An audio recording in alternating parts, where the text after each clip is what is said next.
시골 마을 청국장 집 앞 12살 꼬마가 대한그룹 회장의 팔을 낚아채 장독대 뒤로 몸을 숨겼습니다.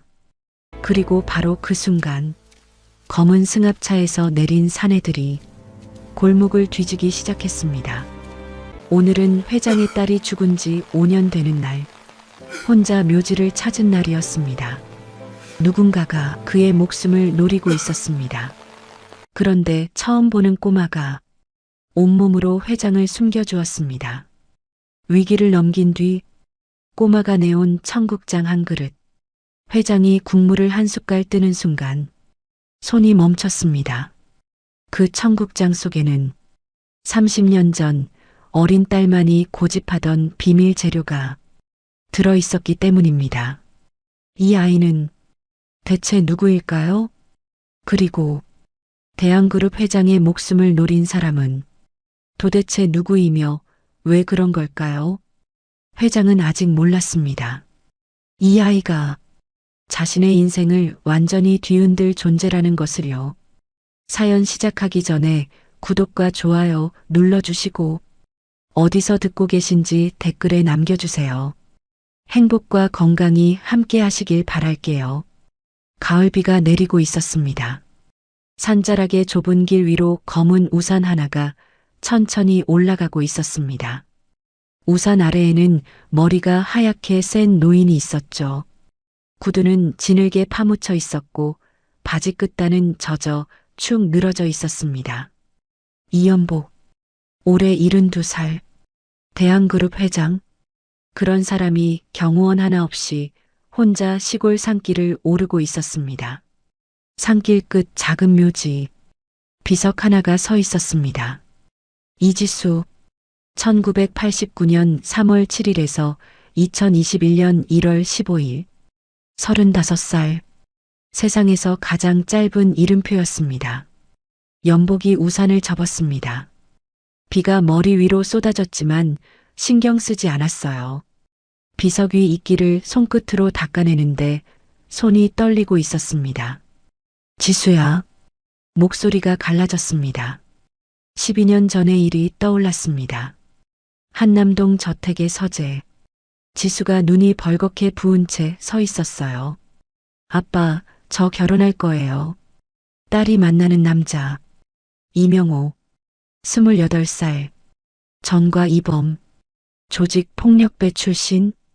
그 남자가 어떤 놈인지 알고 하는 소리냐. 명호 씨는 달라졌어요. 달라진 게 아니라 숨기고 있는 거야. 지수의 눈에서 눈물이 흘렀습니다. 하지만 닦지 않았어요. 아빠는 항상 그래요. 내 얘기는 안 듣고 아빠 말만 옳다고 하잖아요. 내가 틀린 적이 있었어? 틀린 적이 없으니까 더 무서운 거예요. 지수가 돌아서며 말했습니다. 저 나갈게요. 아빠가 말려도 나갈 거예요.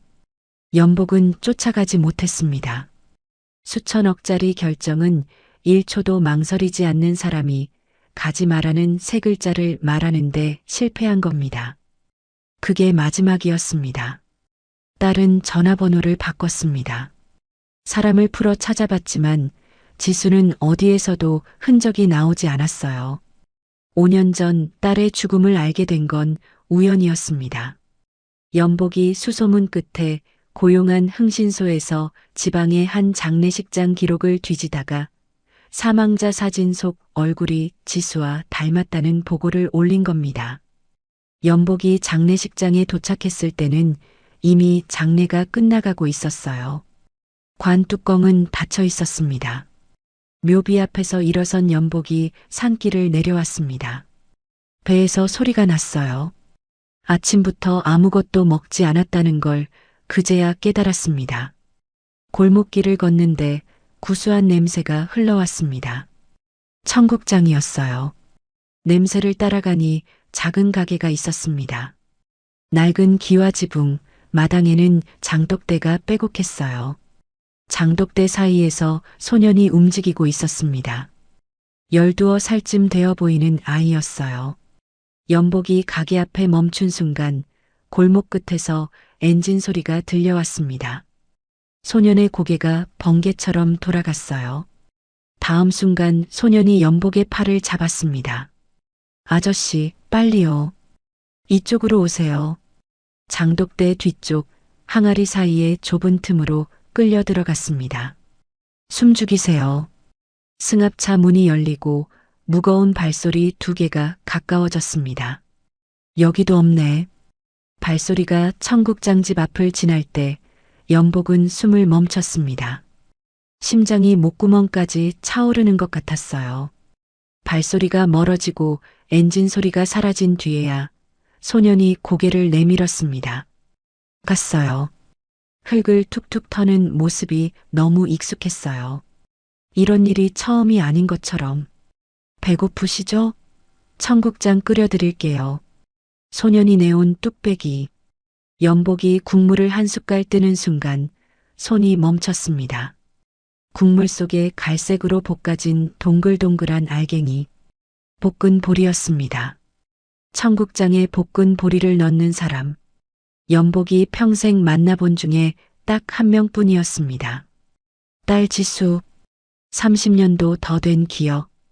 한남동 부엌에서 5살 된 지수가 의자 위에 올라서서 작은 손으로 보리 한 줌을 냄비에 넣었습니다. 할머니가 그랬어요. 청국장에는 보리를 볶아서 넣어야 맛있다고. 외할머니에게 배운 그 집안만의 비법이었습니다.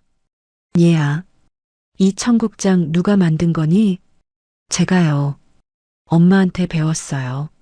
엄마가 어디 계시니? 소년의 얼굴에 그림자가 내렸습니다. 돌아가셨어요. 5년 전에. 연복은 고개를 숙이고 청국장을 먹었습니다.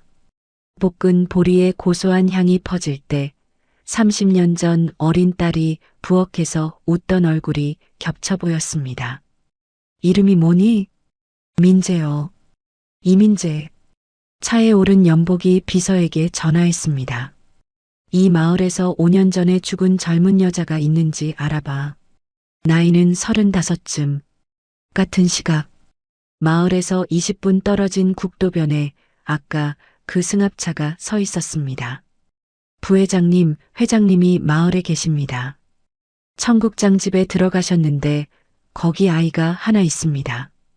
12살쯤. 서울 대한그룹 본사 28층 부회장실. 김영철.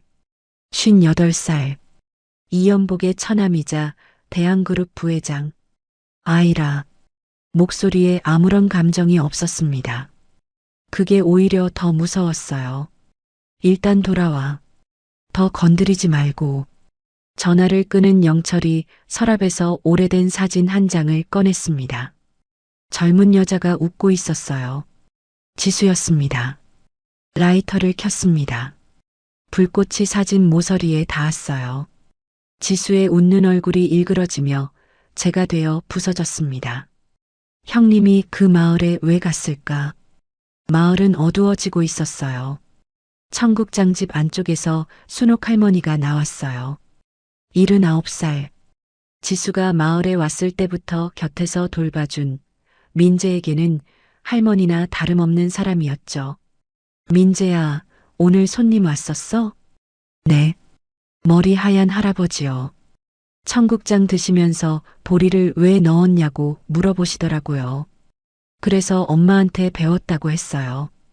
할머니의 손이 멈췄습니다. 보리를 왜 넣었냐는 질문도 엄마 이야기가 나왔다는 것도 예사롭지 않았어요. 그 아저씨가 또 뭘 물어보더냐?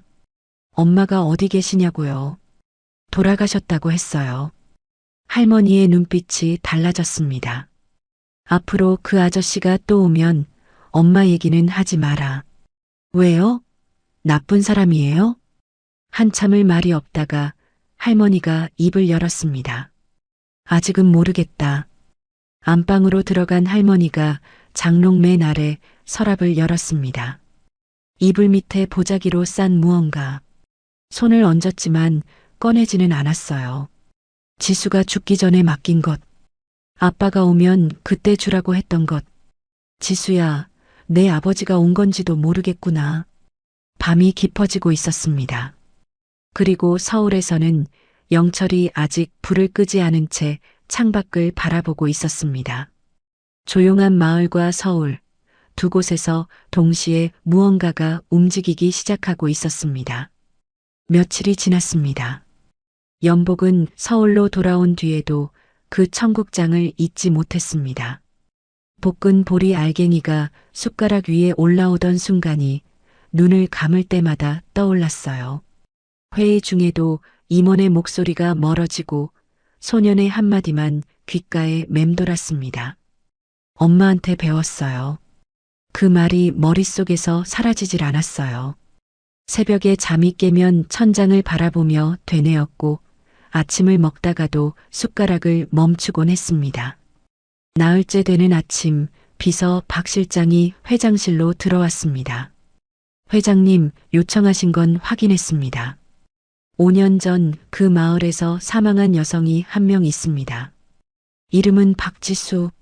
사망 당시 35살. 사인은 원인 불명의 급성 장기부전입니다. 박지수. 연복의 손이 멈췄습니다. 이지수가 아니라 박지수. 가명을 쓰고 살았던 겁니다.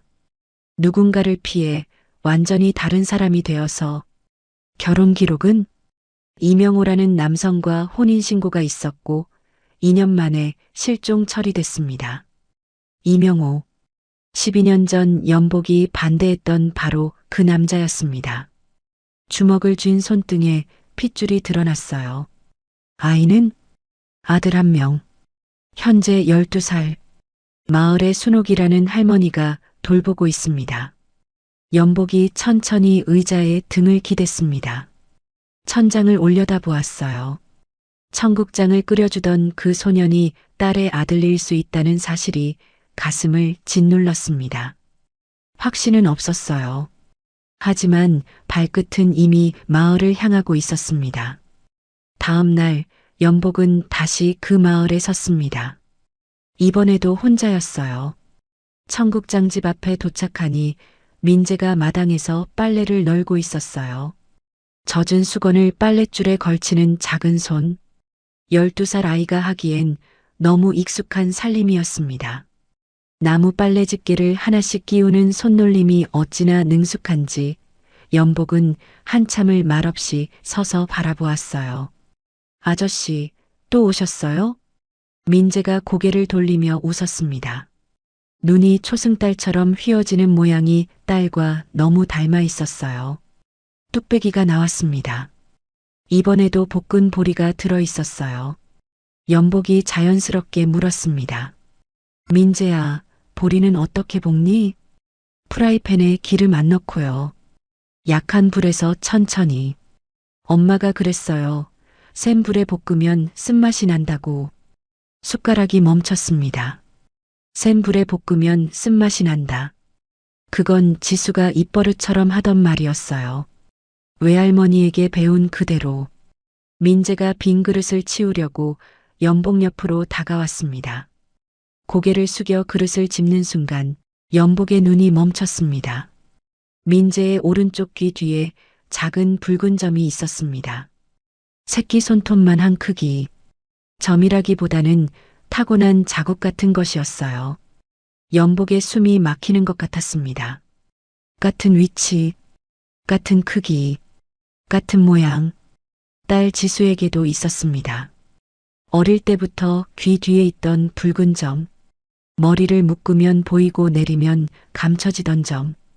지수가 중학생 때 빼달라고 졸랐지만 연복의 아내가 복점이라며 말렸던 바로 그 점.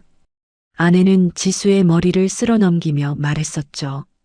이게 우리 지수 복이야. 절대 빼면 안 돼. 그 목소리까지 선명하게 떠올랐습니다. 연복의 손이 허공에서 굳었습니다. 아저씨, 괜찮으세요? 민재가 올려다보았습니다. 연복은 억지로 입꼬리를 올렸어요. 눈가는 이미 젖어 있었습니다. 괜찮다. 국물이 뜨거워서 그래.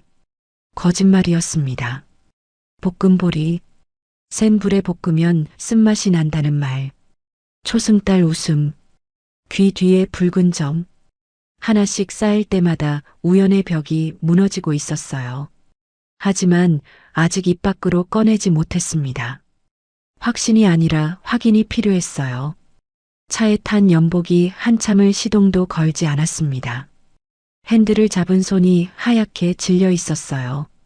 백미러에 비친 자기 얼굴을 보았습니다. 72살 먹은 노인의 눈에 물기가 고여 있었습니다.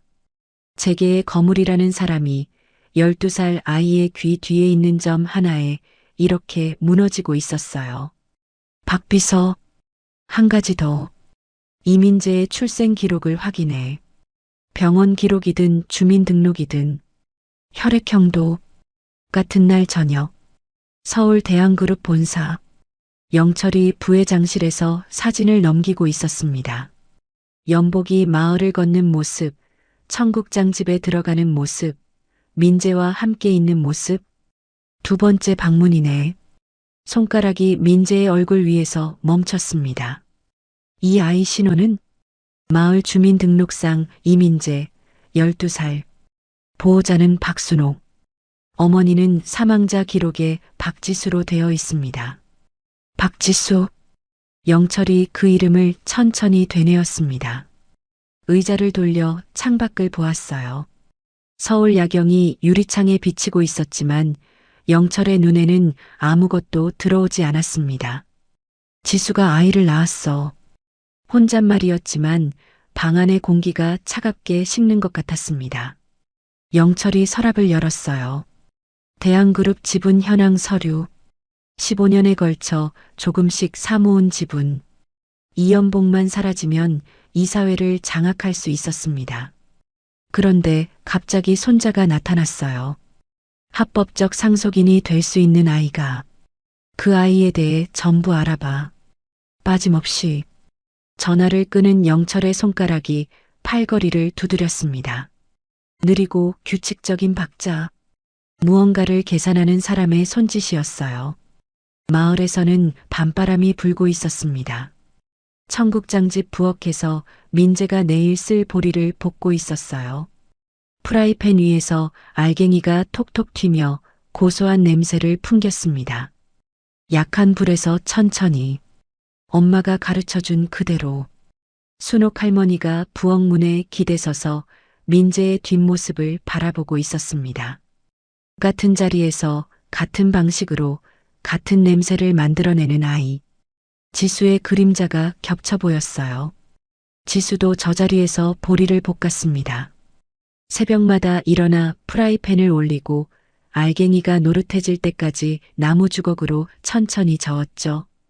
그 모습을 이제 민재가 그대로 따라하고 있었습니다. 할머니의 입술이 움직였습니다. 하지만 소리는 나오지 않았어요. 눈가에 주름이 깊어졌습니다. 보리 볶는 소리만 부엌을 채우고 있었습니다. 그리고 장롱 아래 서랍 속 보자기에 쌓인 것은 여전히 어둠 속에서 주인을 기다리고 있었습니다. 연복은 잠을 이루지 못했습니다. 귀 뒤에 붉은 점. 눈을 감으면 그것만 보였어요. 민재의 귀 뒤에 있던 작은 자국이 어린 시절 딸의 귀 뒤와 겹쳐지며 사라지지 않았습니다. 출생 기록 확인을 지시한 다음 날 아침, 박 실장이 회장실에 들어왔습니다. 표정이 무거웠어요. 회장님, 좀 더 깊이 조사했습니다. 박지수라는 이름은 가명이었습니다. 마을에 전입신고를 할 때 쓴 이름인데 실제 주민등록 기록과 대조하면 이지수와 일치합니다. 연복의 손이 책상 위에서 떨렸습니다. 알고 있었어요. 마음 한편으로는 이미 알고 있었지만 누군가의 입에서 나온 확인은 전혀 다른 무게를 가지고 있었습니다. 딸이었어. 그 마을에서 죽은 여자가 내 딸이었어. 연복이 두 손으로 얼굴을 감쌌습니다. 어깨가 미세하게 떨렸어요. 박 실장은 아무 말도 하지 못한 채 서 있었습니다. 한참 뒤 연복이 얼굴에서 손을 내리며 물었습니다. 눈이 벌겋게 충혈되어 있었어요.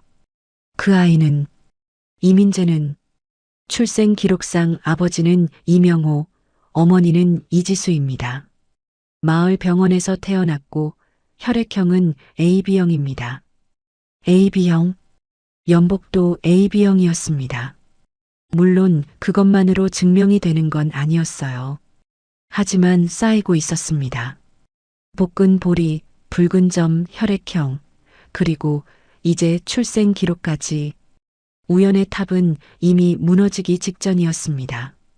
연복은 다시 마을로 내려갔습니다. 이번에는 청국장집이 아니라 마을을 돌았어요. 딸이 어떻게 살았는지 알고 싶었습니다. 가명을 쓰면서까지 숨어야 했던 이유가 뭐였는지. 마을 이장을 찾아갔습니다. 박지수 씨요? 기억하죠? 참속 깊은 애 엄마였어요. 근데 항상 누가 찾아올까봐 불안해하는 기색이 있었지. 어떤 사람이 찾아온 적 있었습니까? 한 번은 서울에서 양복 입은 남자들이 왔어요. 동네를 돌아다니며 사진을 보여주면서 이런 여자 아냐고 물었지. 그 뒤로 지수 씨가 며칠 동안 가게를 닫았어요. 연복의 턱이 굳었습니다. 양복 입은 남자들, 사진을 들고 다니며 여자를 찾는 사람들, 누가 보냈을까? 답은 이미 머릿속에 있었지만 입 밖으로 꺼내기가 두려웠어요. 세탁소 아주머니도 비슷한 이야기를 했습니다. 지수 씨가 한 번은 저한테 그랬어요. 혹시 누가 와서 나를 찾으면 모른다고 해달라고. 눈이 빨갛더라고요. 울었던 것 같아요. 무슨 사정인지 안 물어봤어요. 물어보면 안 될 것 같았거든요. 연복은 골목길을 걸으며 딸이 걸었을 길을 따라갔습니다. 서울 한남동 저택에서 자란 아이가 이 작은 마을에서 가명으로 숨어 살았습니다. 지수야, 내가 여기서 이렇게 살았구나. 청국장 집으로 돌아왔을 때 순옥 할머니가 마당에 서 있었습니다. 연복을 기다리고 있었던 것처럼 팔짱을 끼고 서서 눈을 가늘게 뜨고 바라보고 있었어요. 당신이 누군지 이제 알겠어요. 할머니의 목소리가 낮았습니다. 지수 아버지지요? 연복이 멈췄습니다. 부정할 수도 있었어요. 하지만 할머니의 눈빛에는 이미 확신이 들어 있었습니다. 네, 그렇습니다. 할머니가 한참을 말없이 연복을 바라보았습니다. 주름진 얼굴에 여러 감정이 스쳐갔어요. 분노인지 안도인지 슬픔인지 구분하기 어려운 것들이. 지수가 가장 무서워한 게 뭔지 아세요? 서울에서 누가 찾아오는 거였어요. 연복의 입이 열리지 않았습니다. 그 아이는 여기 와서 처음으로 편하게 숨 쉬었어요. 그런데 당신이 오면, 또 서울 사람이 오면, 그때 그 불안이 다시 시작되는 거예요. 할머니가 돌아서려 했습니다. 연복이 한 발 다가갔어요. 할머니, 제가 딸을 쫓아낸 게 아닙니다. 지수가 스스로 나갔어요. 제가 막지 못한 겁니다. 그게 제 잘못인 건 맞지만. 할머니가 돌아보았습니다. 연복의 눈이 젖어 있었어요. 72살 노인이 79살 노인 앞에서 고개를 숙이고 있었습니다. 할머니의 표정이 조금 누그러졌습니다. 완전히 풀린 건 아니었어요. 하지만 적어도 문을 닫지는 않았습니다. 그 아이한테는 아직 말하지 마세요. 민재는 외할아버지 얘기를 엄마한테 들은 적이 있어요. 좋은 얘기만은 아니었을 거예요. 연복이 고개를 끄덕였습니다. 가슴이 찢어지는 것 같았지만 할머니 말이 맞았어요. 지금 당장 달려가 안아줄 수 있는 사이가 아니었습니다. 연복이 마을을 떠나려고 차 쪽으로 걸어가는데 뒤에서 발소리가 들렸습니다. 작고 빠른 발소리. 아저씨, 민재였습니다. 숨을 헐떡이며 달려온 아이의 손에 낡은 봉투 하나가 들려 있었어요. 이거요. 할머니가 주셨는데 엄마가 아플 때 할머니한테 맡겼대요. 나중에 진짜 좋은 어른이 나타나면 전해주라고. 연복의 시선이 봉투에 고정됐습니다. 민재가 봉투를 내밀었어요. 연복이 떨리는 손으로 받았습니다. 봉투 겉면에 딸의 글씨가 있었어요. 흐릿한 연필 글씨. 힘이 빠진 아픈 사람이 마지막 힘을 짜내 쓴 것 같은 글씨. 아빠에게 딱 4글자였습니다. 그것만으로 연복의 무릎이 꺾였어요. 마을길 한가운데에서 두 무릎이 땅에 닿았습니다. 봉투를 가슴에 끌어안았어요. 안에 뭐가 적혀 있는지는 아직 열어보지 못했습니다. 열면 무너질 것 같았어요. 소리 없이 울었습니다. 어깨만 떨렸어요. 민재가 당황해서 옆에 서 있었습니다. 뭐라고 해야 할지 모르는 아이의 얼굴에 걱정이 가득했어요. 아저씨, 괜찮으세요? 아저씨. 연복이 한참 만에 고개를 들었습니다. 눈이 벌겋게 부어 있었어요. 민재를 바라보았습니다. 이 아이가 딸이 남긴 전부였습니다. 딸이 마지막까지 지키려 했던 것. 딸이 세상에 남긴 유일한 흔적. 고맙다, 민재야. 그게 전부였습니다. 봉투는 가슴 안쪽 주머니에 넣었어요. 심장 바로 위에. 같은 시각. 서울. 영철의 책상 위에 새로운 보고서가 올라와 있었습니다. 이민재, 아버지 이명호, 어머니 이지수, 가명 박지수, 사인 급성 장기부전. 영철이 보고서를 한 장씩 넘기다가 어머니 이름에서 멈췄습니다. 이지수, 역시 그년의 아이야. 영철의 눈이 차갑게 가라앉았습니다. 이 회장이 이 아이를 공식적으로 인지하면 어떻게 돼? 상속 순위에 들어갑니다. 직계 손자니까요. 영철이 천천히 자리에서 일어났습니다. 창밖을 향해 걸어가 유리에 이마를 댔어요. 그 전에 끝내야지. 목소리가 조용했습니다. 하지만 그 안에 담긴 것은 조용함과는 거리가 먼 것이었어요. 쪽지를 받은 날 밤 연복은 서울로 돌아가지 않았습니다. 마을 근처 작은 여관에 방을 잡았어요. 낡은 이불을 덮고 누웠지만 잠은 오지 않았습니다. 천장의 얼룩을 바라보며 쪽지를 꺼내 다시 읽었어요. 아빠한테 미안하다고 전해줘. 딸의 글씨였습니다. 힘이 빠진 연필로 겨우 쓴 글씨. 살아있을 때 전화 한 통 하지 못한 말을 종이 한 장에 남긴 겁니다. 연복은 쪽지를 가슴에 올려놓고 눈을 감았어요. 눈물이 관자놀이를 타고 베개 위로 흘러내렸습니다. 다음 날 아침 연복은 박 실장에게 전화를 걸었습니다. 유전자 검사를 할 수 있는 곳을 알아봐. 비공개로. 전날 민재가 편지를 건네러 뛰어왔을 때 연복이 고맙다며 아이의 머리를 쓸어넘겨준 적이 있었습니다. 그때 손가락 사이에 남은 머리카락 몇 가닥을 연복이 조심스럽게 챙겨둔 게 있었어요. 그걸 보냈습니다. 결과가 나온 건 이틀 뒤였습니다. 박 실장의 목소리가 전화기 너머로 들려왔어요. 회장님, 결과가 나왔습니다. 이민재와 회장님의 유전자 일치 확률 99.97%입니다. 직계 혈연 관계가 확인됐습니다. 연복은 아무 말도 하지 않았습니다. 전화기를 든 채 창밖을 바라보았어요. 알고 있었습니다. 마음속으로는 진작 알고 있었지만 숫자로 확인되는 순간은 전혀 다른 무게였어요. 천천히 수화기를 내려놓았습니다. 두 손으로 얼굴을 감싸고 한참을 그렇게 앉아 있었어요. 그날 오후 연복은 마을로 내려갔습니다. 순옥 할머니를 먼저 찾아갔어요. 부엌에서 물을 썰고 있던 할머니가 연복을 보고 칼을 내려놓았습니다. 확인이 됐습니다. 민재가 제 손자입니다. 할머니가 고개를 끄덕였습니다. 놀라는 기색은 없었어요.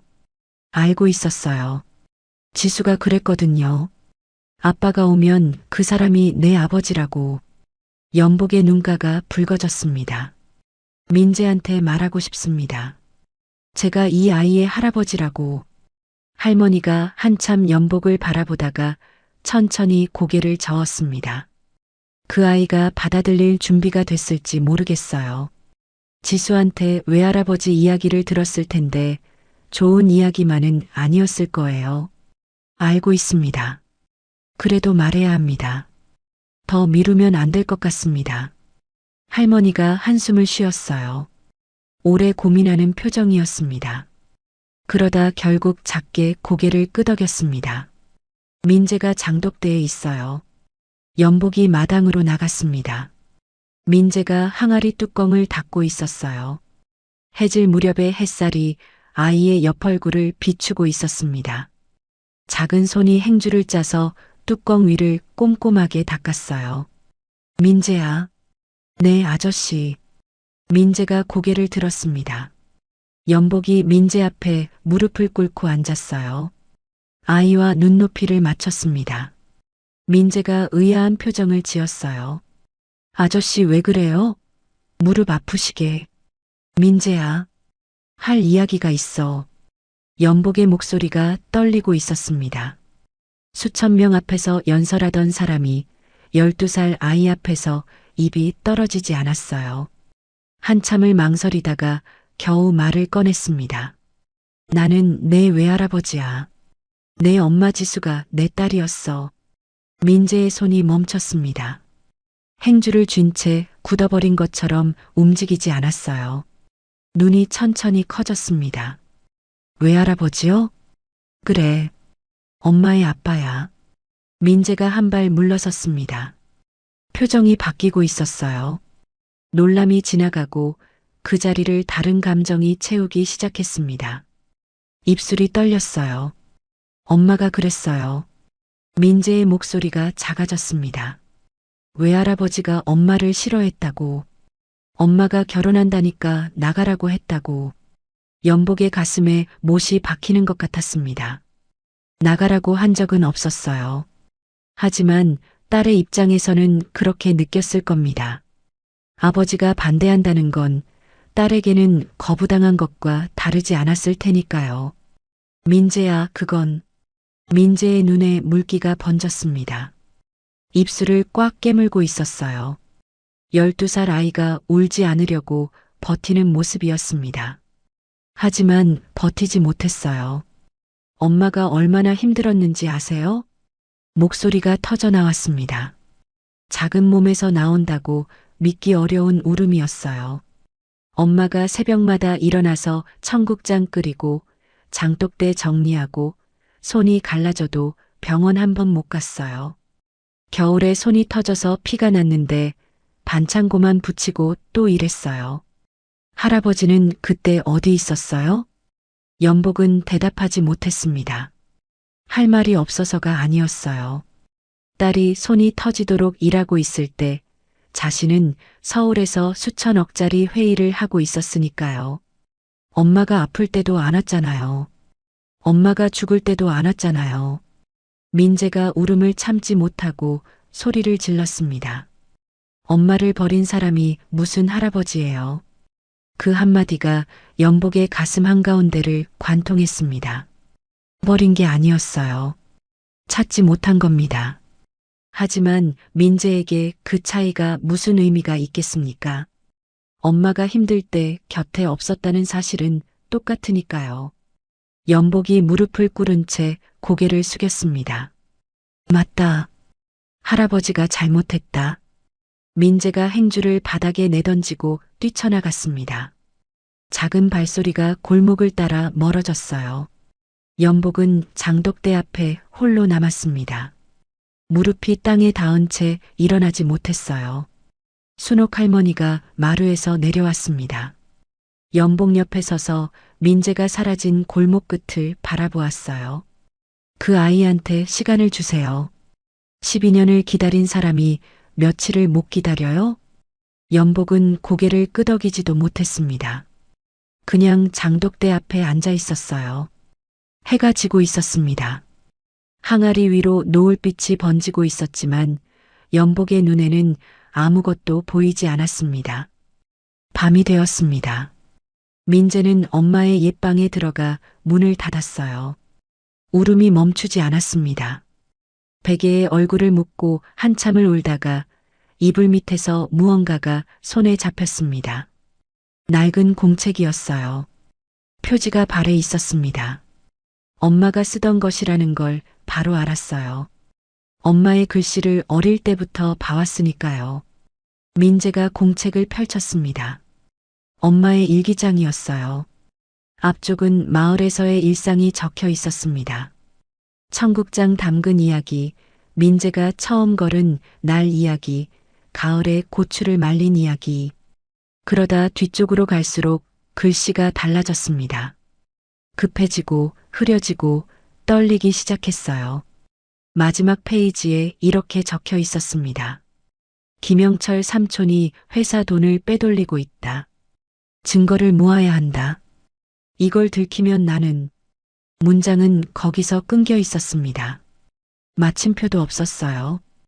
민재의 손이 떨렸습니다. 김영철. 처음 듣는 이름이었어요. 하지만 엄마가 이 이름을 적으며 두려워하고 있었다는 건 알 수 있었습니다. 민재가 공책을 가슴에 꼭 안았습니다. 엄마한테 무슨 일이 있었던 거야? 아무도 대답하지 않는 방 안에서 민재의 물음만 울리고 있었습니다. 민재는 밤새 잠을 이루지 못했습니다. 일기장 마지막 페이지에 끊긴 문장이 머릿속에서 사라지지 않았어요. 김영철. 엄마가 두려워하며 적은 이름. 이걸 들키면 나는. 그 뒤에 무슨 말이 이어졌을까? 민재는 이불 속에서 공책을 꼭 안은 채 새벽을 기다렸습니다. 날이 밝자마자 민재는 순옥 할머니에게 달려갔습니다.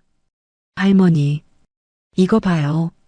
민재가 일기장을 내밀었어요. 할머니가 마지막 페이지를 읽는 순간 얼굴이 하얗게 변했습니다. 일기장을 든 손이 미세하게 떨렸어요. 할머니, 김영철이 누구예요? 엄마한테 무슨 짓을 한 거예요? 할머니가 한참을 말이 없었습니다. 부엌 시계 소리만 째깍째깍 울렸어요. 할머니의 눈에 물기가 번졌습니다. 오래 참아온 것이 한꺼번에 밀려오는 표정이었어요. 할머니가 천천히 입을 열었습니다. 지수한테 들은 이야기야. 내 엄마가 옛날에 외할아버지 회사에서 잠깐 일한 적이 있었어. 아르바이트 같은 거였지. 그때 우연히 봤대. 김영철이라는 사람이 회사 돈을 몰래 빼돌리는 서리를. 민재가 숨을 멈추고 들었습니다. 내 엄마는 그때 그냥 넘어갔어. 무서웠으니까. 근데 이 마을에 와서 살다가 텔레비전에서 그 사람 얼굴을 봤어. 뉴스에 나오더래. 대한그룹 부회장이라고. 내 엄마 얼굴이 파랗게 됐었지. 할머니가 눈물을 닦았습니다. 지수가 그러더라. 그 사람이 자기를 찾고 있는 것 같다고. 자기가 뭘 받는지 알고 있는 것 같다고. 그래서 가명을 쓰고 숨어 산 거야. 민재의 머릿속에서 조각들이 맞춰지기 시작했습니다. 엄마가 왜 박지수라는 이름으로 살았는지, 왜 항상 불안해했는지, 왜 서울에서 누가 올까봐 두려워했는지, 그러면 엄마가 아픈 것도. 민재가 말을 잇지 못했어요. 할머니가 고개를 숙였습니다. 모르겠다. 확실한 건 아무것도 없어. 하지만 할머니가 말을 끊었습니다. 한참을 망설이다가 다시 입을 열었어요. 내 엄마가 아프기 시작한 게 갑자기였어. 건강하던 사람이 어느 날 갑자기 쓰러졌지. 마을 의원 선생님도 이상하다고 했어. 35살 젊은 여자가 갑자기 장기가 망가진다는 게 말이 되냐고. 민재의 눈이 커졌습니다. 그리고 내 엄마가 아프기 한 달쯤 전에 마을에 낯선 남자가 왔었어. 아무도 모르는 사람이었는데 며칠 머물다 갔지. 그때는 대수롭지 않게 생각했는데 할머니의 목소리가 잦아들었습니다. 나중에 생각하니까 그게 걸리더라고. 민재가 일기장을 꽉 쥐었습니다. 손가락이 하얗게 질려 있었어요. 같은 시각 연복도 움직이고 있었습니다. 전날 밤 여관에서 뜬 눈으로 밤을 보낸 뒤 연복은 마을 보건소를 찾아갔어요. 5년 전 기록이 남아있을지 확신은 없었지만 확인하지 않고는 넘어갈 수 없었습니다. 보건소 직원이 오래된 서류 더미를 뒤져 기록 하나를 찾아냈어요. 박지수 씨, 2021년 1월 급성 장기부전으로 사망. 마을 의원에서 응급 이송했으나 병원 도착 전 사망. 연복이 기록을 읽는 손이 떨렸습니다. 당시 진료했던 의원 선생님을 만날 수 있겠습니까? 마을 의원은 아직 같은 자리에서 진료를 하고 있었습니다. 박지수 씨 기억합니다. 잊을 수가 없어요. 건강하던 젊은 여자가 갑자기 쓰러져서 간 수치가 한꺼번에 올라가고 신장 기능이 떨어지고 단순한 병이 아니라고 생각했지만 시골 의원에서 할 수 있는 게 없었어요. 혹시 외부에서 무언가를 투여받았을 가능성은 없습니까? 의사가 안경 너머로 연복을 바라보았습니다. 그때도 그 생각을 했어요. 독극물 중독과 증상이 비슷했거든. 하지만 부검이 이루어지지 않았고 사인이 장기부전으로 처리되면서 끝났습니다. 연복의 주먹이 떨렸습니다. 이를 악물었어요. 치아가 부딪히는 소리가 났습니다. 딸이 죽은 게 아니라 죽임을 당한 거야. 확신은 아니었습니다. 하지만 모든 것이 한 방향을 가리키고 있었어요. 가명을 쓰고 숨어 살았던 딸. 회사 비리를 목격했던 과거. 갑자기 찾아온 원인 불명의 죽음. 그리고 그 뒤에 있을 이름 하나. 연복이 마을 의원을 나서는데 보건소 앞 도로 건너편에 낯선 남자가 서 있었습니다. 40대 초반쯤 되어 보였어요. 야위고 초라한 차림이었지만 눈빛이 날카로웠습니다. 연복과 시선이 마주치자 남자가 먼저 다가왔어요. 연복은 몸이 긴장했습니다. 김영철이 보낸 사람인가. 하지만 남자의 표정은 저기가 아니었어요. 무언가를 오래 참아온 사람의 얼굴이었습니다. 장인어른. 연복의 발이 멈췄습니다. 아닙니다. 회장님. 남자가 고쳐 불렀어요. 목소리가 갈라져 있었습니다. 이명호. 연복이 낮게 말했습니다. 12년 전 딸의 결혼을 반대했던 바로 그 남자가 눈앞에 서 있었어요. 28살이던 청년은 40살이 되어 있었습니다. 얼굴에는 세월보다 더 깊은 주름이 패여 있었어요. 연복의 주먹이 쥐어졌습니다. 12년 동안 쌓인 분노가 한꺼번에 치밀었어요. 이 남자만 아니었으면, 이 남자를 만나지 않았으면 딸은 이렇게 되지 않았을 겁니다.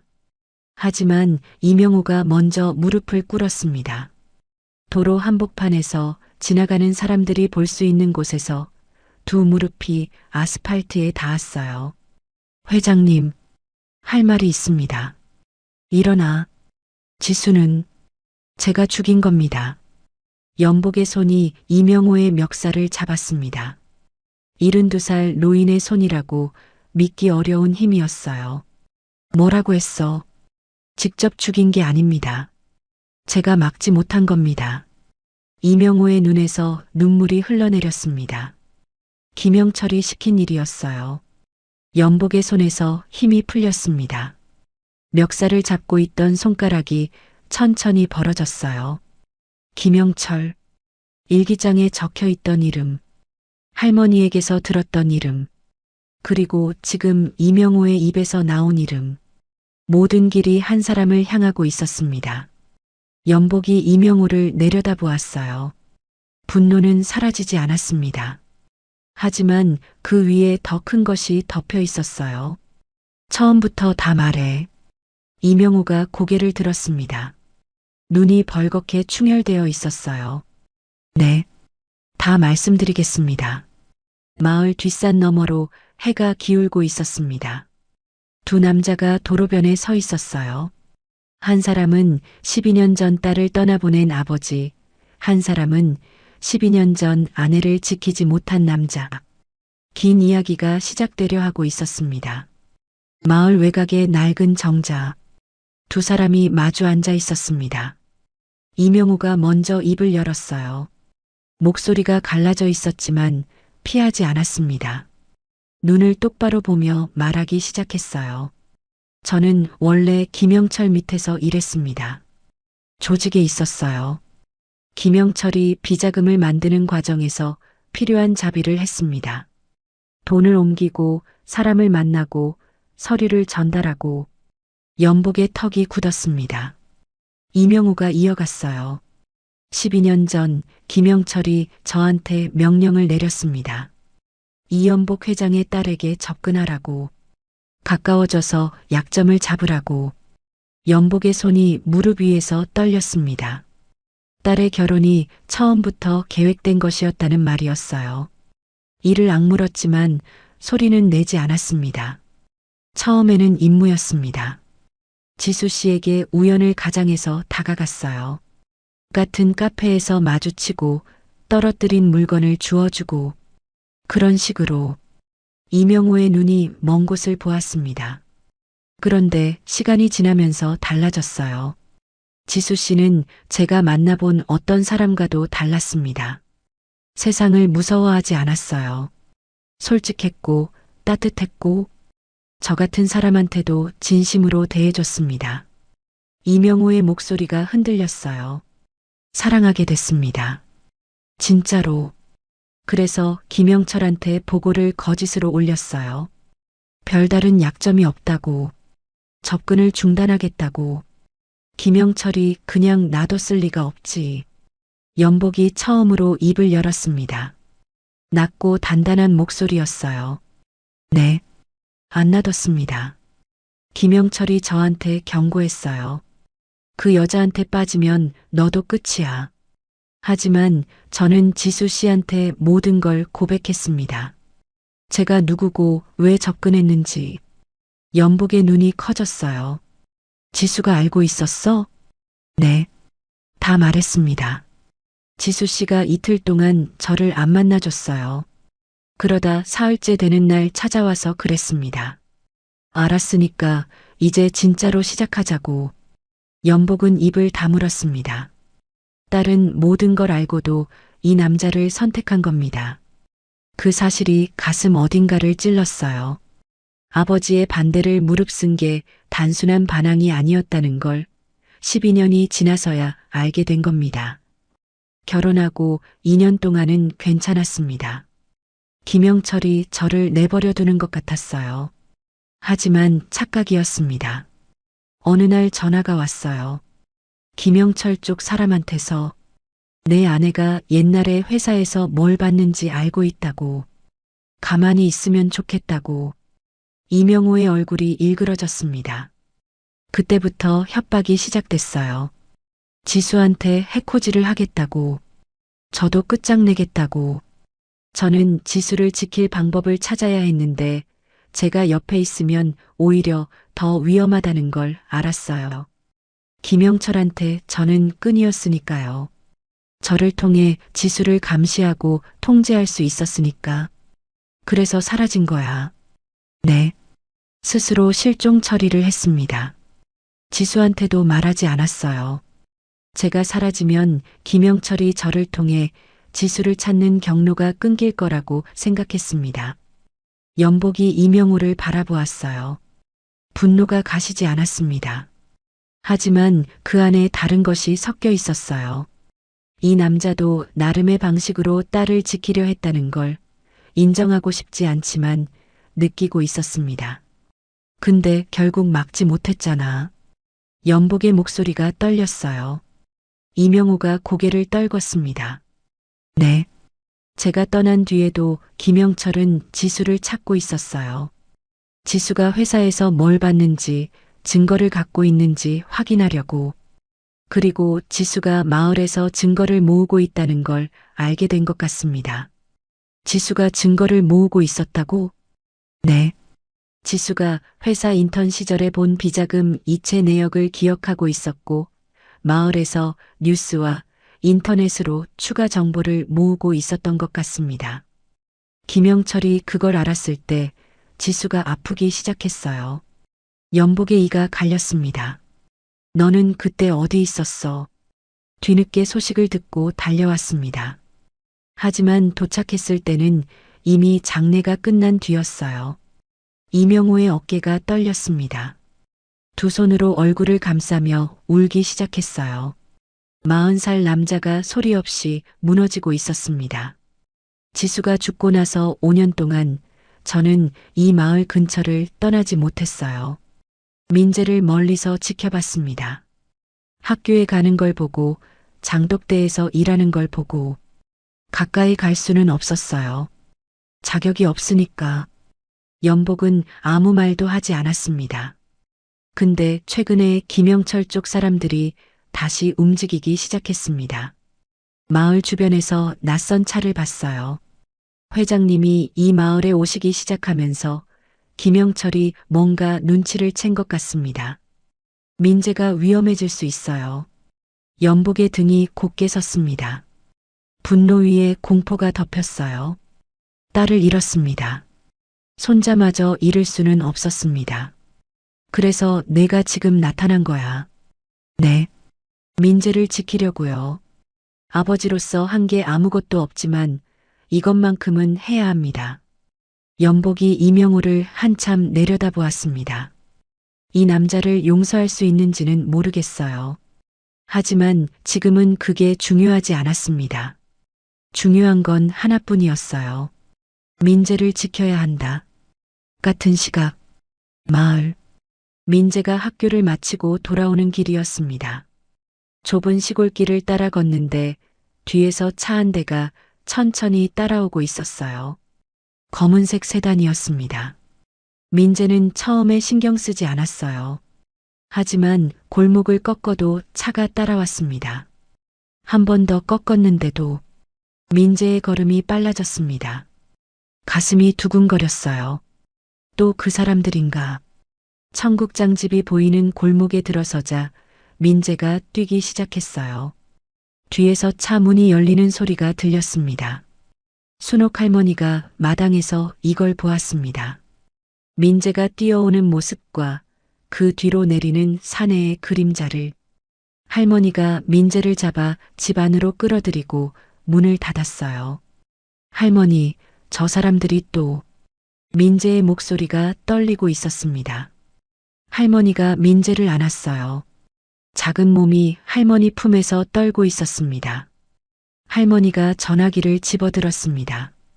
회장님, 빨리 오세요. 민재를 따라다니는 사람들이 있어요. 같은 시각, 서울 대한그룹 본사. 영철이 이사회 이사들에게 문자를 보내고 있었습니다. 이사회 긴급 소집을 요청합니다. 이연복 회장의 건강 문제와 최근 경영 공백에 대한 논의가 필요합니다. 영철의 손가락이 화면 위를 움직였어요. 입꼬리가 올라가 있었습니다. 한쪽에서는 마을을 압박하고 다른 한쪽에서는 이사회를 장악한다. 두 갈래로 동시에 조여오는 계획이었습니다. 영철이 의자에 등을 기대며 중얼거렸어요. 형님, 이번엔 늦었어요. 마을에서는 할머니가 민재를 안은 채 문 앞을 지키고 있었고 서울에서는 영철이 웃고 있었습니다. 폭풍이 두 곳에서 동시에 몰려오고 있었습니다. 할머니의 전화를 받은 연복이 청국장 집으로 달려갔습니다. 민재는 할머니 품에 안겨 떨고 있었어요. 연복이 문을 열고 들어서자 민재가 고개를 들었습니다. 눈이 벌겋게 부어 있었어요. 며칠 전 할아버지를 거부하며 뛰쳐나갔던 아이가 지금은 겁에 질린 표정으로 연복을 올려다보고 있었습니다. 연복이 마당을 살폈어요. 골목은 조용했습니다. 미행하던 차는 이미 사라진 뒤였어요. 하지만 연복은 알았습니다. 이건 시작일 뿐이라는 걸. 이명호에게 전화를 걸었습니다. 청국장집 근처에 와 있을 수 있나? 이미 와 있습니다. 골목 끝에서 지켜보고 있었어요. 차 번호 확인했습니다.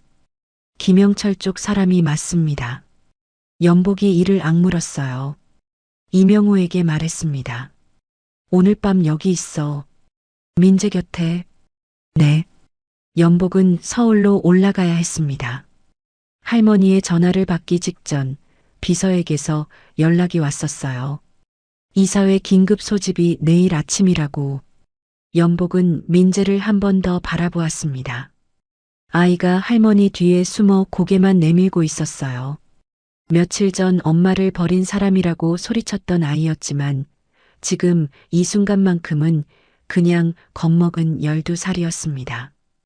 반드시 돌아올게. 연복이 낮게 말하고 차에 올랐습니다. 다음 날 아침 서울 대한그룹 본사.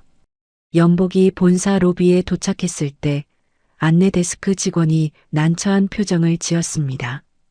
회장님, 저기 출입 관련해서 연락을 받으셨는지. 무슨 소리야? 직원이 말을 잇지 못했어요. 뒤에서 경비팀장이 다가왔습니다. 회장님, 죄송합니다. 이사회 결의로 회장님의 본사 출입이 일시 제한됐습니다. 연복의 발이 멈췄습니다. 로비 한가운데에서 30년 넘게 자기가 세운 회사의 건물에 들어가지 못하게 된 겁니다. 비서 박 실장이 달려왔어요. 얼굴이 하얗게 질려 있었습니다. 회장님, 어젯밤 긴급 이사회가 소집됐습니다. 김영철 부회장이 주도했고 회장님의 건강 악화와 장기 경영 공백을 사유로 직무정지 결의가 통과됐습니다. 연복의 눈이 가늘어졌습니다. 표결 결과는 찬성 7, 반대 3. 김영철 부회장이 대행으로 취임했습니다. 연복이 한참을 말이 없었습니다. 로비를 지나는 직원들이 연복을 흘끔 보며 걸음을 빨리 했어요. 어제까지 고개를 숙이던 사람들이 오늘은 눈을 마주치지 않았습니다. 권력이 바뀌면 사람도 바뀐다는 걸 연복은 알고 있었어요. 하지만 직접 겪으니 다른 문제였습니다. 연복이 돌아섰습니다. 로비를 나서며 박 실장에게 말했어요. 김영철이 이사 몇 명을 매수한 거야. 박 실장이 고개를 끄덕였습니다. 최소 4명은 확실합니다. 나머지는 분위기에 밀린 것 같고요. 연복이 차에 올라 핸들을 잡았습니다. 손이 떨리지 않았어요. 분노가 떨림을 지나 차가운 것으로 바뀌어 있었습니다. 전화기를 들었어요. 영철아. 잠깐의 침묵 뒤 영철의 목소리가 들려왔습니다. 형님, 건강이 걱정돼서 제가 잠시 맞는 겁니다. 내가 뭘 한 건지 내가 다 안다. 영철이 웃었어요. 전화기 너머로 웃음소리가 또렷하게 들렸습니다. 형님이 뭘 아세요? 증거가 있으세요? 연복이 이를 악물었습니다. 곧 갖게 될 거다. 전화를 끊었어요. 손가락이 전화기를 쥔 채 하얗게 변해 있었습니다. 같은 시간, 민재는 엄마의 방에 앉아 일기장을 다시 읽고 있었습니다. 이번에는 앞부분을 천천히 읽었어요. 엄마가 아빠 이야기를 쓴 부분이 있었습니다. 아빠가 보고 싶다. 아빠한테 돌아가고 싶다. 하지만 돌아가면 모두가 위험해진다. 민재의 손이 멈췄습니다. 엄마가 외할아버지를 싫어한 게 아니었어요. 돌아가고 싶었던 겁니다. 돌아가지 못한 거였어요. 누군가 때문에. 민재는 며칠 전 자기가 했던 말을 떠올렸습니다. 엄마를 버린 사람이 무슨 할아버지예요. 가슴이 아렸습니다. 할아버지가 엄마를 버린 게 아니었을 수도 있다는 생각이 처음으로 들었어요. 밤이 되었습니다. 민재가 잠이 든 뒤 이명호는 청국장집 마당에 앉아 어둠 속을 지켜보고 있었습니다. 할머니가 내온 보리차를 옆에 두고 골목 양쪽을 번갈아 살폈어요. 자정이 넘었을 때 골목 끝에서 인기척이 났습니다. 2개의 그림자가 담을 넘고 있었어요. 한 명의 손에 무언가가 들려 있었습니다. 어둠 속에서도 액체가 담긴 통이라는 걸 알 수 있었어요. 기름이었습니다. 이명호가 소리 없이 일어났습니다. 사내 하나가 청국장집 뒷벽에 기름을 끼얹기 시작했어요. 다른 하나가 라이터를 꺼냈습니다. 이명호가 뛰었습니다. 라이터를 든 사내의 손목을 잡아 비틀었어요. 라이터가 바닥에 떨어졌습니다. 다른 사내가 주먹을 날렸어요. 이명호의 옆구리에 맞았습니다.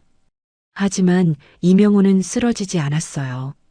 한때 조직에서 굴렀던 몸이었습니다. 몸싸움이 벌어졌어요. 장독대 사이에서 항아리가 넘어지는 소리, 주먹이 부딪히는 소리가 울렸습니다. 이명호가 사내 하나를 넘어뜨렸지만 다른 하나가 뒤에서 쇠파이프를 휘둘렀어요. 이명호의 어깨를 맞았습니다. 이명호가 비틀거렸지만 이를 악물고 사내의 다리를 걸어 넘어뜨렸어요. 사내들이 도망쳤습니다. 담을 넘어 어둠 속으로 사라졌어요. 이명호가 담에 등을 기대고 주저앉았습니다. 어깨에서 피가 흘러내리고 있었어요. 숨이 거칠었습니다. 그때 부엌 불이 켜졌습니다. 순옥 할머니가 뛰어나왔어요. 그리고 그 뒤에서 민재가 고개를 내밀었습니다. 민재의 눈이 커졌어요. 마당에 쓰러져 있는 남자, 피를 흘리고 있는 남자, 아까까지 골목에서 지키고 있던 이름도 모르는 아저씨. 이명호가 민재를 보았습니다. 피 묻은 얼굴로 그래도 웃으려 했어요. 입꼬리가 올라갔지만 통증 때문에 찡그러졌습니다. 미안하다, 아들아. 민재의 몸이 굳었습니다. 아들, 이 사람이 방금 뭐라고 했지? 할머니가 이명호에게 수건을 가져다 대며 민재를 돌아보았어요. 할머니의 눈이 말하고 있었습니다. 그래, 이 사람이 내 아빠야. 민재가 한 발 다가갔습니다. 또 한 발. 이명호 앞에 서서 내려다보았어요. 피와 흙이 뒤섞인 얼굴. 자기를 지키려고 맞은 상처들. 민재의 입술이 떨렸습니다. 하지만 아무 말도 하지 못했어요. 대신 수건을 받아 이명호의 어깨에 눌러주었습니다. 작은 손이 떨리고 있었어요. 이명호의 눈에서 눈물이 흘러내렸습니다. 마을의 밤은 깊었습니다. 쓰러진 항아리 사이로 기름 냄새가 번지고 있었고 부엌 불빛 아래에서 아버지와 아들이 처음으로 같은 공간에 있었습니다. 서울에서는 영철이 새 회장 대행 집무실에 앉아 첫 번째 명령을 내리고 있었어요. 그 마을에 지수가 남긴 게 있을 수 있어. 찾아서 없애.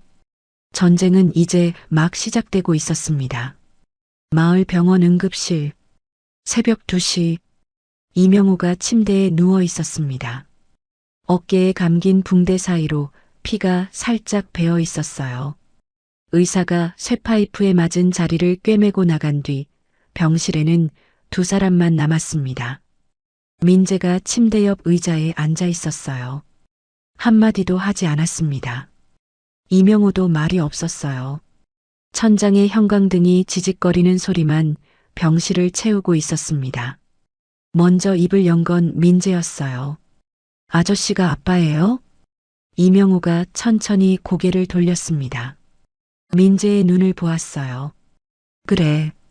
민재가 이불 끝자락을 만지작거렸습니다. 고개를 숙인 채 물었어요. 왜 안 왔어요? 이명호의 눈이 떨렸습니다. 가장 듣기 두려웠던 질문이었어요. 자격이 없었다. 내 엄마를 지키지 못한 사람이 무슨 낯으로. 민재가 고개를 들었습니다. 눈에 물기가 있었지만 울지는 않았어요. 엄마가 아빠 얘기는 절대 나쁘게 안 했어요. 나쁜 사람은 아니라고 했어요. 이명호의 입술이 떨렸습니다. 얼굴을 돌렸어요. 천장을 보며 눈물을 삼켰습니다. 40살 남자가 12살 아들 앞에서 울지 않으려고 버티고 있었어요. 실종 처리를 하고 사라진 지 10년. 그동안 이명호가 가장 많이 떠올렸던 건 지수의 얼굴이 아니라 태어난 지 두 돌도 안 된 민재의 얼굴이었습니다. 걸음마를 시작할 때쯤 떠났으니까요. 민재가 작은 목소리로 말했습니다. 다치면 안 되잖아요. 그게 전부였어요. 용서한다는 말도 아빠라고 부르겠다는 말도 아니었습니다. 하지만 이명호에게는 그것만으로 충분했어요. 아이가 자기 걱정을 하고 있다는 것. 그 사실 하나만으로 같은 시각, 청국장집, 순옥 할머니는 잠을 이루지 못하고 마당에 앉아 있었습니다. 쓰러진 항아리 몇 개가 깨져 있었고 뒷벽에는 기름 자국이 남아 있었어요. 방화 미숙. 며칠 전까지만 해도 평화로웠던 이 마을에 이제 불까지 지르려 하는 사람들이 온 겁니다. 할머니는 결심했습니다. 더 이상 미룰 수 없었어요. 날이 밝자마자 할머니가 연복에게 전화를 걸었습니다. 회장님, 오셔야 할 게 있어요. 연복이 마을에 도착한 건 아침 9시쯤이었습니다. 회장직을 빼앗기고 하루도 안 된 얼굴이었지만 눈빛은 오히려 선명했어요. 할머니가 연복을 안방으로 데려갔습니다. 지수가 죽기 전에 저한테 맡긴 게 있어요. 할머니가 장롱 맨 아래 서랍을 열었습니다. 이불 밑에 보자기로 싼 것. 연복은 알고 있었어요. 할머니가 그동안 한 번도 꺼내지 못하고 있었던 바로 그것이라는 걸. 할머니가 보자기를 풀었습니다. 안에는 밀봉된 비닐봉지가 있었어요. 지수가 꼼꼼하게 방수 처리를 한 흔적이었습니다. 봉지 안에 3가지가 들어 있었어요. 작은 USB 하나, 가죽 표지의 수기 장부 하나, 그리고 낡은 녹음기 하나. 연복의 손이 떨렸습니다. 지수가 그랬어요. 아빠가 오면 이걸 줘야 한다고. 아빠는 강한 사람이니까 이걸 받으면 싸울 수 있을 거라고. 할머니의 눈에서 눈물이 흘러내렸어요. 5년이 걸렸네요. 연복이 USB를 먼저 확인했습니다. 할머니 집에 있던 오래된 컴퓨터에 꽂았어요. 화면에 파일 목록이 떴습니다. 엑셀 파일 수십 개. 열어보니 날짜별로 정리된 이체 내역이었어요. 김영철이 15년간 빼돌린 비자금의 흐름이 한 줄 한 줄 기록되어 있었습니다. 금액, 계좌번호, 이체 날짜, 받는 사람. 연복의 눈이 커졌어요. 딸이 이걸 모으느라 얼마나 위험했을지. 회사 인턴 시절에 본 것을 기억해내고 마을에서 뉴스와 공시 자료를 뒤지며 하나씩 맞춰간 겁니다. 혼자서 아무도 도와주지 않는 시골 마을에서 아이를 키우며 가게를 운영하며 자기를 죽이려는 사람의 비리를 추적한 겁니다. 수기장부는 지수가 직접 손으로 정리한 자금 흐름도였습니다. 비자금이 어디서 나와서 어디로 흘러갔는지 화살표와 메모로 빼곡했어요. 금액 옆에는 지수가 단 메모가 있었습니다. 이건 분명 해외 페이퍼 컴퍼니, 이 계좌는 김영철 처남 이름.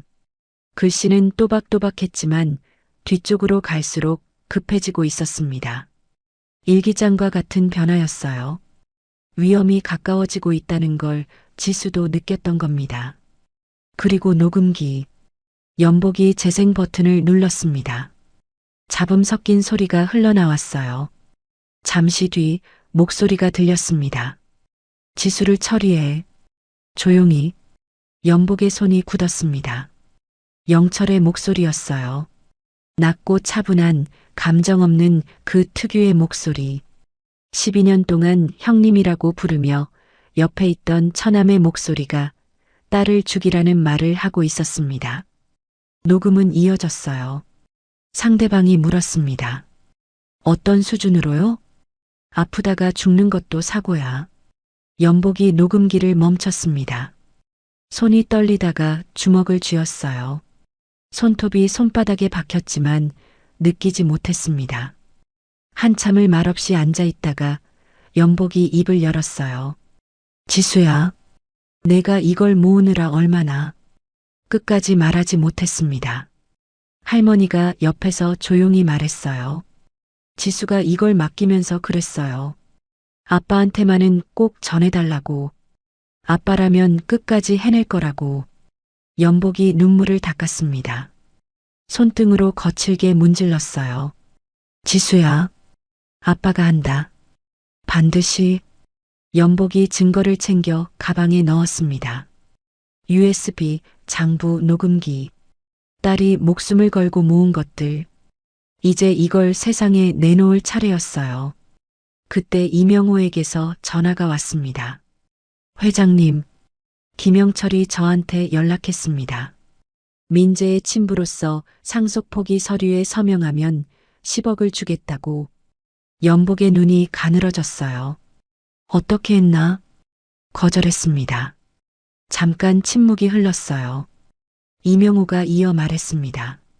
그리고 김영철이 저한테 전화한 내용을 녹음했습니다.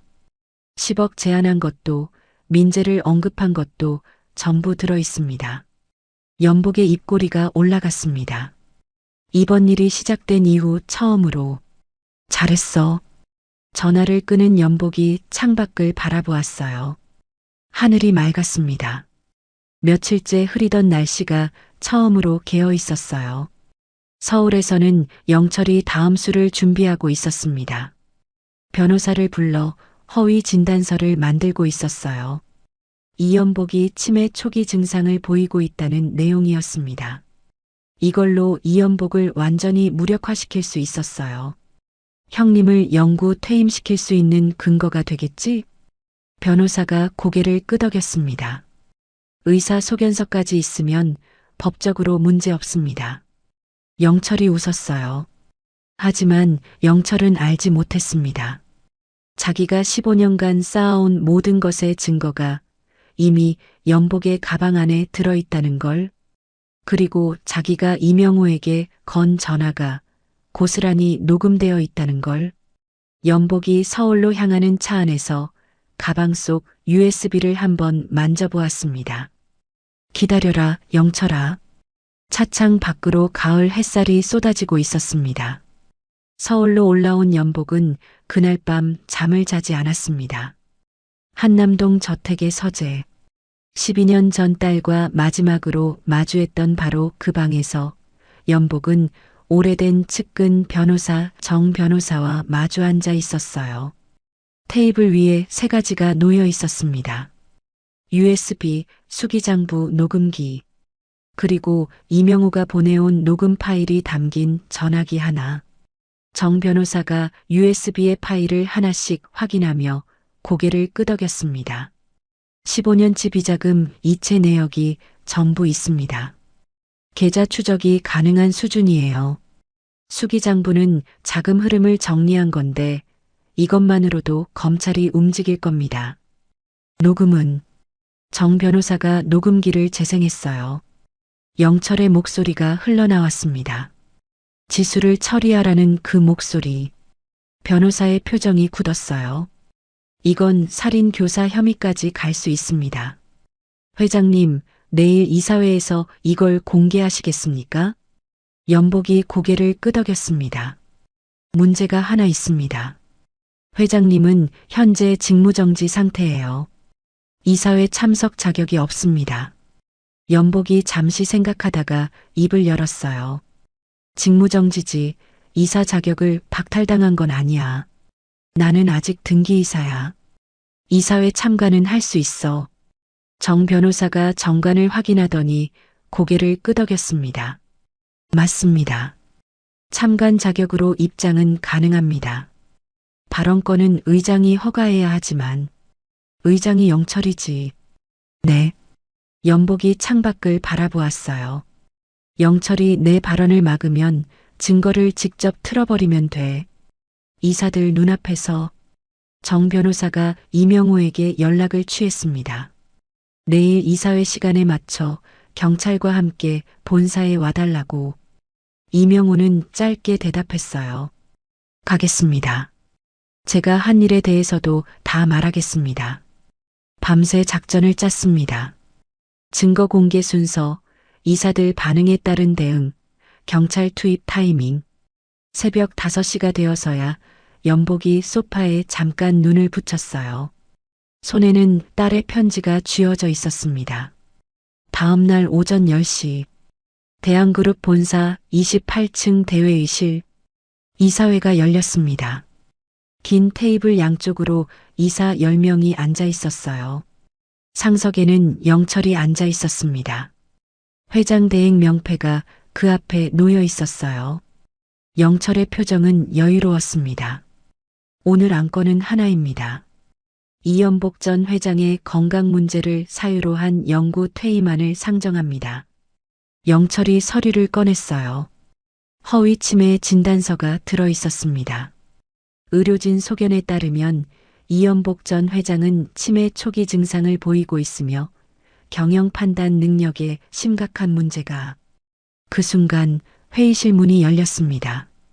연복이 들어섰어요. 회의실 안이 순간 조용해졌습니다. 이사들이 고개를 돌렸어요. 영철의 손이 서류 위에서 멈췄습니다. 여유롭던 표정에 균열이 갔어요. 형님, 여기 어떻게 들어오신 겁니까? 직무정지 상태 아닙니까? 나는 아직 등기이사야. 참관 자격이 있어. 영철의 눈이 가늘어졌습니다. 정관상 틀린 말은 아니었어요. 막을 수 없었습니다. 참관은 하시되 발언은. 연복이 영철의 말이 끝나기 전에 테이블 위에 USB를 올려놓았습니다. 조용하고 정확한 동작이었어요. 이사 여러분, 제가 오늘 참관으로 왔지만 이사로서 긴급 동의를 요청합니다. 회사의 존립에 관한 중대한 사안입니다. 이사 한 명이 손을 들었어요. 긴급 동의를 지지합니다. 이사회 규정상 발언을 막을 수 없게 됐습니다. 영철의 얼굴이 굳었어요. 연복이 USB를 회의실 프로젝터에 연결했어요.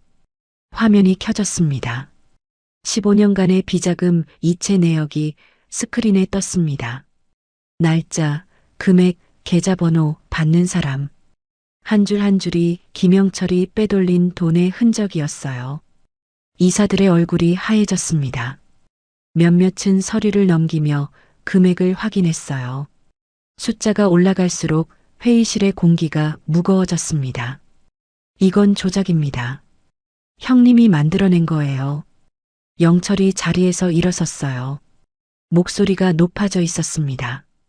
연복은 대답하지 않았어요. 대신 녹음기를 꺼내 재생 버튼을 눌렀습니다.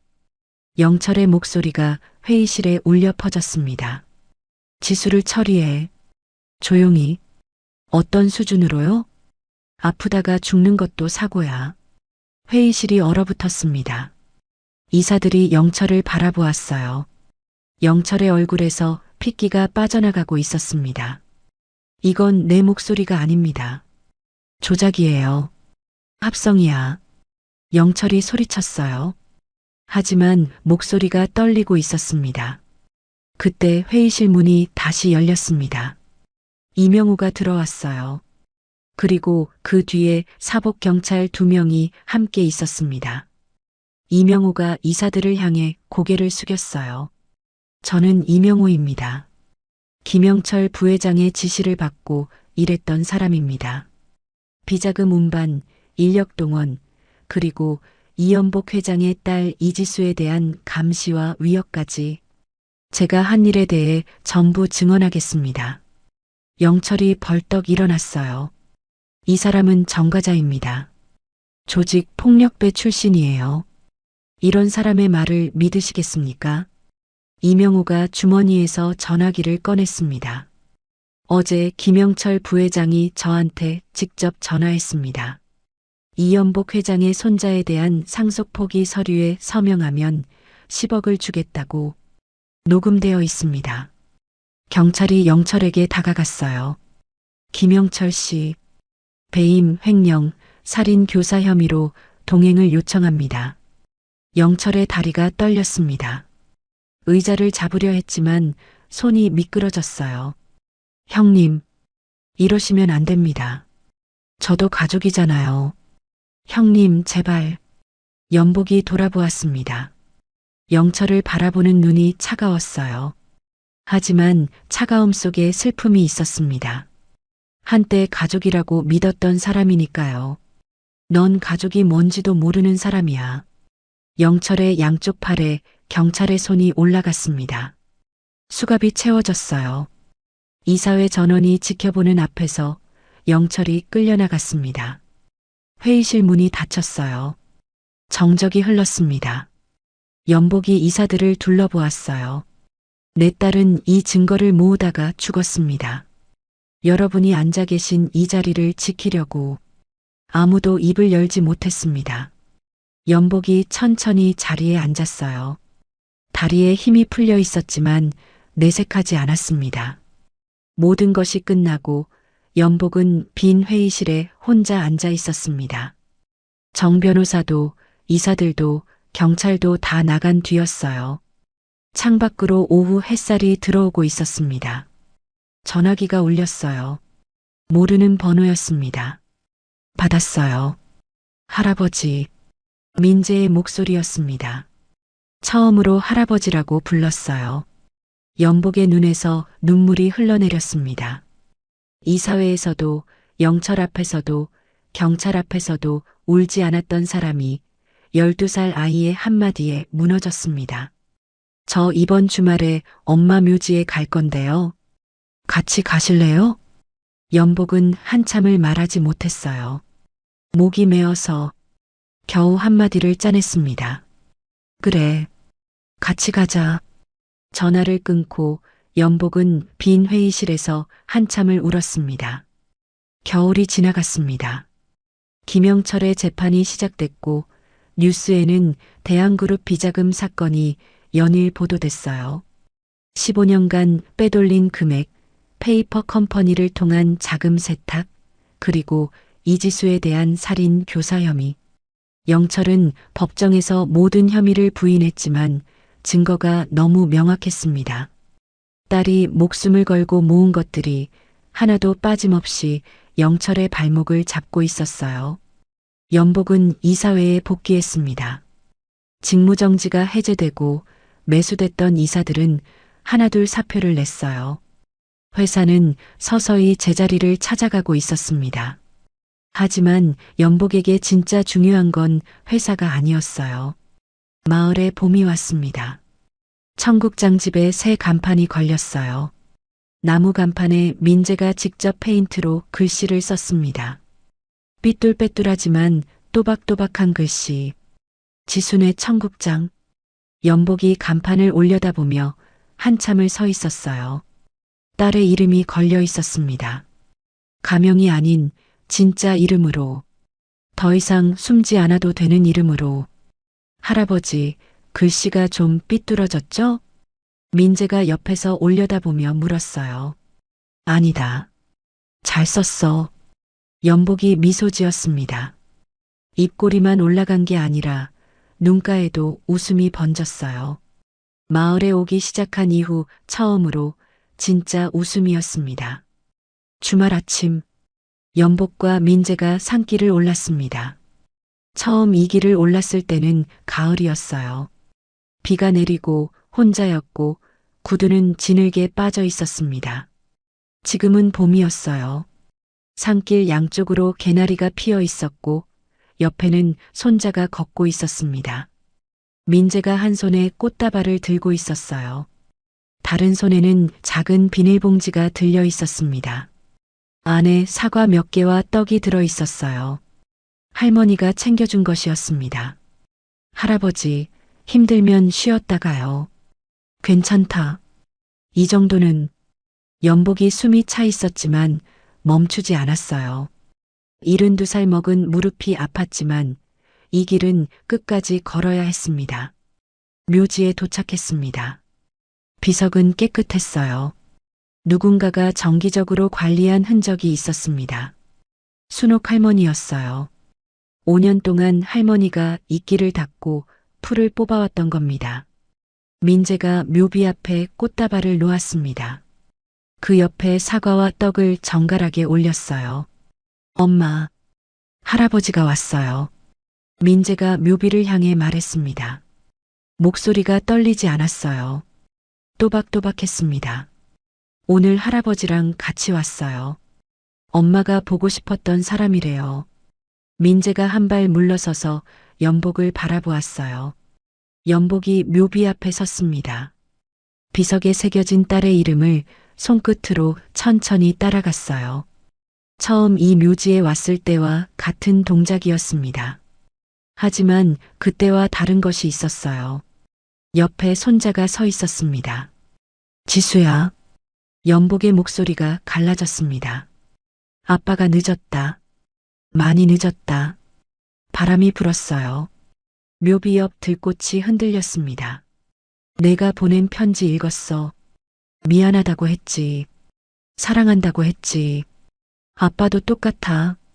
그 말을 직접 못해서 미안해. 12년 동안 한 번도 못해서. 연복이 숨을 골랐어요. 목이 메어 말이 끊겼다가 다시 이었습니다. 내가 모은 증거, 아빠한테 전해졌어. 내가 지키려 했던 것들, 아빠가 다 지켰어. 그리고 민재는, 내가 남긴 이 아이는, 연복이 민재를 돌아보았습니다. 민재가 조용히 서 있었어요. 봄바람에 머리카락이 날리고 있었습니다. 귀 뒤에 붉은 점이 살짝 보였어요. 할아버지가 지킨다. 약속한다. 민재가 연복 옆으로 다가왔습니다. 작은 손이 할아버지의 손을 잡았어요. 연복이 그 손을 꽉 쥐었습니다. 주름진 손과 작은 손이 맞잡혀 있었어요. 할아버지, 엄마가 좋아했을 거예요. 할아버지가 온 거. 연복이 고개를 끄덕였어요. 그랬으면 좋겠구나. 두 사람이 묘비 앞에 나란히 서서 한참을 말없이 있었습니다. 산 아래로 마을이 보였어요. 작은 기와지붕들 사이로 청국장집의 새 간판이 반짝이고 있었습니다. 같은 주, 법원, 이명호가 재판을 앞두고 있었습니다. 수갑을 차고 피고인석에 앉기 전 접견실에서 민재를 만났어요. 민재가 유리 너머로 아버지를 바라보았습니다. 이명호의 얼굴은 수척했지만 눈빛은 오히려 맑아져 있었어요. 무거운 것을 내려놓은 사람의 눈이었습니다. 아빠가 잘못한 게 많다. 이명호가 먼저 말했어요. 하지만 앞으로는 다르게 살겠다. 벌 받을 거 다 받고 나오면 꼭 너한테 간다. 민재가 고개를 끄덕였습니다. 울지 않았어요. 대신 주머니에서 작은 봉지를 꺼냈습니다. 안에 볶은 보리가 한 줌 들어 있었어요. 이거 아빠한테 주려고 볶았어요. 엄마가 가르쳐 준 거예요. 이명호가 봉지를 받아들었습니다. 볶은 보리의 고소한 냄새가 접견실 안에 퍼졌어요. 이명호의 눈에서 눈물이 한 줄기 흘러내렸습니다. 고맙다, 민재야. 저녁, 청국장집에 불이 켜져 있었습니다. 나무 탁자에 세 사람이 앉아 있었어요. 연복, 민재, 그리고 순옥 할머니.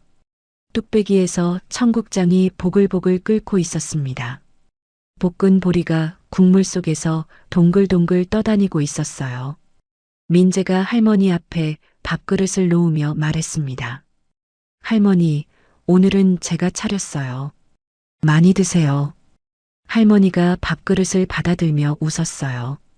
주름이 깊어졌지만 그 안에 편안함이 있었습니다. 5년 동안 혼자 지켜온 것들을 이제 내려놓은 사람의 얼굴이었어요.